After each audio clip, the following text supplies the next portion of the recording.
Jai Hind student, welcome to biology class. Now students, we have discussed about the male and female reproductive system. Now let's discuss about the fertilization in case of humans. Okay.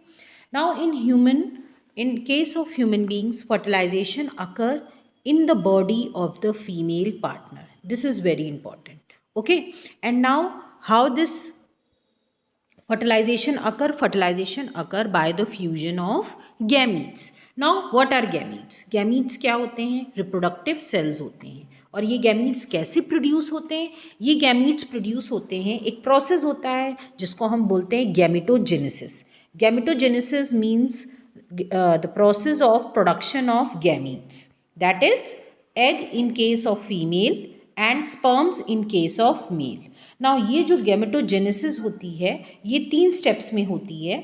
पहले multiplication phase होता है, दूसरा growth phase होता है and next is the meiotic phase.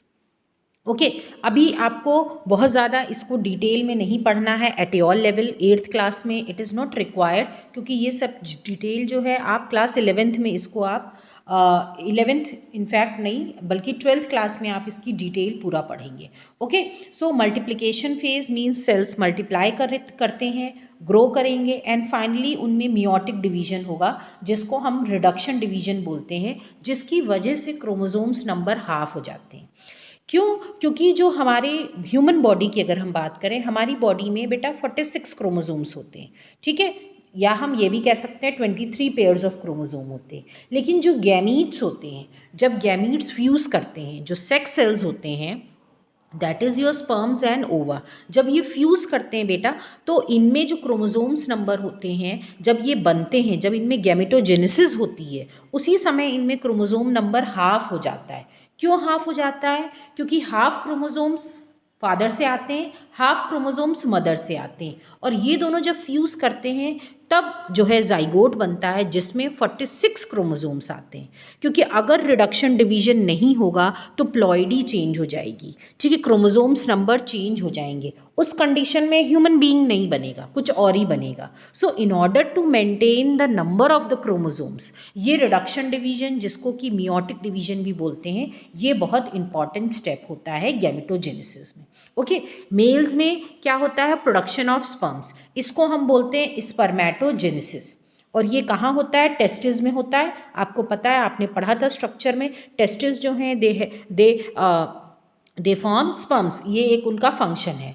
Okay ऐसे ही अगर हम gametogenesis female में बात करें, फीमेल में जो क्या होता है? प्रोडक्शन ऑफ एग या फिर ओवा, उसको हम क्या बोलेंगे? oogenesis. और ये कहाँ होगी? ये ओवरीज में होगी, क्योंकि ओवरीज के अंदर ही एग्स प्रेजेंट होते हैं.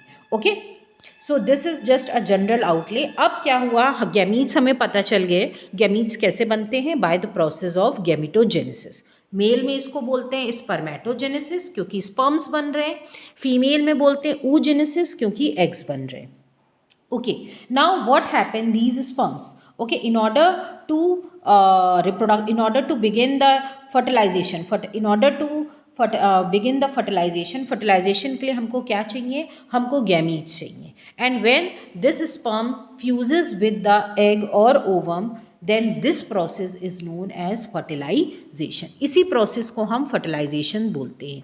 Now क्या होता है कि during the process of reproduction, ठीक है, रिप्रोडक्शन का प्रोसेस कैसे स्टार्ट होता है? सबसे पहले it starts with the mating during which male releases the male sex hormone. Mating होती है मेल और फीमेल में, जिसमें क्या होता है? मेल जो है स्पर्म्स रिलीज करता है वजाइना के, फीमेल के वजाइना में, and these sperms they swim from vagina to the uterus and then finally to the oviduct.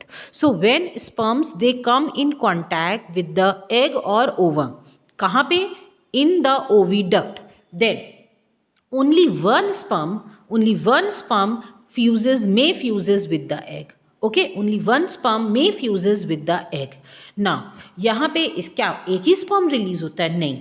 Okay at one time millions of sperms are release, बहुत सारे sperms एक साथ release होते हैं, पर कुछ ऐसे स्ट्रक्चर्स होते हैं ओवम में कि जैसे ही जो फर्स्ट स्पर्म उसको स्ट्राइक करेगा वैसे ही वो बाकी कुछ केमिकल सिक्रीट होते हैं ओवम के लेयर में, जिसकी वजह से बाकी स्पर्म्स के लिए वो लेयर इम्परमिएबल हो जाती है, बाकी स्पर्म्स जो हैं वो अंदर मूव नहीं कर पाते, इसलिए एक ही स्पर्म अंदर मूव करता है। Okay, and then what happen this, और उस स्पर्म में क्या होगा, उसका न्यूक्लियस होगा, एग के पास अपना न्यूक्लियस होगा, तो स्पर्म जो है अपना न्यूक्लियस रिलीज कर देगा और एग के न्यूक्लियस के साथ फ्यूज़ हो जाएगा। इसी प्रोसेस को हम फर्टिलाइजेशन बोलेंगे। और फ्यूजन के बाद जो हमें प्रोडक्ट मिलेगा, एक सिंगल न्यूक्लियस मिलेगा, that you can see. Okay, ये स्पर्म्स आप देख रहे हो, बहुत सारे स्पर्म्स जो हैं वो प्रेजेंट होते हैं चारों तरफ ओवम के, but only one sperm get a chance to enter inside, and then the nucleus of this sperm fuses with the egg nucleus, and finally ये दोनों nucleus जो हैं they fuse to form a single nucleus। और ये इसको हम क्या बोलते हैं स्ट्रक्चर को, इस स्ट्रक्चर को हम बोलते हैं zygote। ओके, तो zygote is formed with the fusion of male and female gamete। Okay, and it has the characteristic of both the parents। ठीक है, जाइगोट में दोनों ही पेरेंट्स के कैरेक्टर्स प्रेजेंट होते हैं। Okay, so this is about the fertilisation in case of human beings. Now in case of fish, frog, reptiles हुए, birds हुए, यहाँ पे क्या होता है बेटा, यहाँ पे बेटा एम्ब्रियो जो है वो एग के अंदर डेवलप होता है। ठीक है, और एग में क्या प्रेजेंट होता है, फूड प्रेजेंट होता है, योग पार्ट होता है, दो पार्ट्स होते हैं एग के, जो येलो पार्ट होता है that is known as yolk, और जो वाइट पार्ट होता है that is known as albumin. तो जो येलो पार्ट होता है उसमें फूड स्टोर होता है जो कि न्यूट्रिशन प्रोवाइड करता है डेवलपिंग एम्ब्रियो को। ठीक है, और उसके बाद ये जो है जो एग्स होते हैं they once they get matured then they give birth to young ones. तो ये जो है फ्रॉग्स, रेप्टाइल्स, बर्ड्स हुए, लेकिन खाली फ्रॉग्स जो एक्वाटिक एनिमल्स होते हैं जिनमें एक्सटर्नल फर्टिलाइजेशन होता है, मींस वहाँ पे क्या होता है, वाटर में जो है जो फीमेल फ्रॉग होती है वो बहुत सारे एग्स वाटर में रिलीज कर देती है। Okay, and what happen, these eggs are not covered with any hard shell, instead there is a jelly like substance that guards them and holds them together. ठीक है, इनके ऊपर कोई कवरिंग नहीं होती है। ओके, पर एक जेली लाइक सब्सटेंस होता है इन एग्स के चारों तरफ जो कि एग्स को एक ही में होल्ड करके रखता है ताकि एग्स बिखरे ना इधर उधर। एक जेलेटिनस कवरिंग होती है, जेली लाइक कवरिंग होती है जिसके अंदर सारे एग्स प्रेजेंट होते हैं। ओके, नाउ जिस तरह फीमेल जो है अपने एग्स वाटर में रिलीज करता है, मेल जो है, male frog also deposit the sperms. Okay, and these sperms they reach the egg, and when they come in contact with the egg the fertilization occur। और इस फर्टिलाइजेशन को हम external fertilisation के नाम से बोलते हैं। ठीक है, सो एग्स जो हैं यहाँ पे बेटा इस केस में जो होते हैं, एनिमल्स के केस में भी अगर हम बात करें तो खासकर जो एक्वाटिक एनिमल्स होते हैं उनमें एक साथ बहुत सारे एग्स रिलीज होते हैं। क्यों? क्योंकि only few of them are able to survive. Okay, क्योंकि कुछ ही जो है इनका सर्वाइवल रेट लो होता है क्योंकि वहाँ पे बहुत सारे प्रेडेटर्स भी हैं, बड़ी फिशेस भी हैं, बड़े बड़े एक्वाटिक एनिमल्स भी हैं जो कि इनको खा जाते हैं। So their survival rate is very low, इसलिए बहुत सारे एग्स प्रोड्यूस होते हैं, एक साथ बहुत सारे फर्टिलाइजेशन होता है एग्स का, और क्योंकि ये बड़े होते होते कुछ ही बस सर्वाइव कर पाते हैं। Okay, there are several factors which may hinder the fertilization process such as exposing to water movement, rainfall, winds and other factors। तो ये जो external factors हैं जो कि predators की तरह काम करते हैं, इसलिए survival rate इनका जो है वो slow होता है। Okay, so this is all about the fertilization।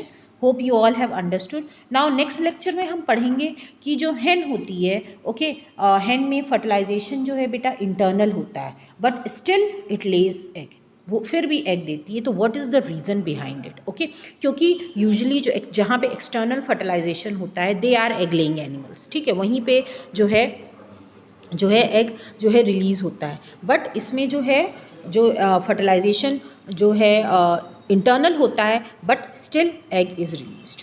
Okay, so इसके बारे में हम नेक्स्ट लेक्चर में पढ़ेंगे। So this is all student, thank you everyone.